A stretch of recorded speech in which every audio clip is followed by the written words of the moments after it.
Okay Bhavish. So నేను విన్నది ధనుష్ గారిది ఏంటంటే, ఎనీ యాక్టర్స్ ఒకవేళ సీన్ కావాలంటే యాజ్ ఇట్ ఈస్గా రెప్పలతో సహా ఎలా అని ఫుట్ వాక్స్తో సహా ఇలానే కావాలి, ఇన్ని ఫుట్ వాక్సే కావాలని చెప్తారు. సో ఇప్పుడు మహేష్ గారితో కూడా వర్క్ చేశారు. సో ఈ టూ థింగ్స్ బ్యాలెన్స్ చేయడం ఎలా అనిపించింది? ఆ వర్కింగ్ స్టైల్ ఏంటి, ఈయన వర్కింగ్ స్టైల్ ఏంటి, ఇందులో ఏం కష్టం కనిపించింది? Actually very very different. ఎందుకంటే ఆ స్క్రిప్ట్ ఆ వరల్డ్ వేరు, ఈ స్క్రిప్ట్ ఈ వరల్డ్ వేరు. ఆ స్క్రిప్ట్ ఏం కావాలో అది ధనుష్ సార్ తీసుంటారు, మహేష్ సార్ వచ్చి ఈ వరల్డ్కి ఏం కావాలో అది తీసుంటారు. అక్కడ అవును మీరు చెప్పేలాగా అది ఉంది.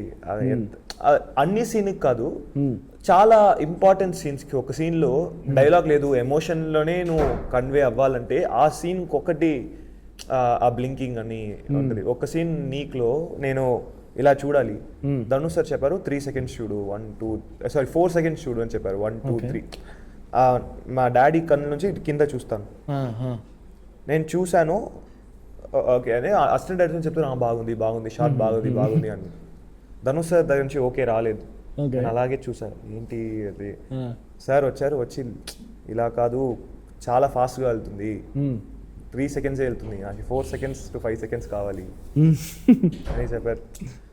తర్వాత నేను అప్పుడు మానిటర్ అని చూడలేదు, నాకు అర్థం అవ్వలేదు. బట్ సినిమా చూసే నాకు ఆ పర్టికులర్ షాట్ నేను అనుకున్నా నేను ఎలా అది చేశాను, నేనే అనుకున్నాను, నాకే సర్ప్రైజ్ వచ్చింది.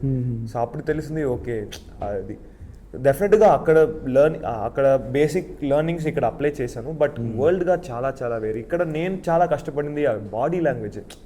ఎందుకంటే నేను కూర్చోను ఒక ప్లేస్లో, నేను అక్కడ. బట్ వీడు 25, 26 and is working 9 to 5 job. How will they be? If they want to come home, they'll want to sit, they'll want to take rest only. Okay. So that I'll have to capture, and he won't be that. నీక్లో మీరు చూస్తుంటే అన్ని ప్లేసుల్లో ఒక activeness ఉంటుంది. I'll be scanning the surroundings.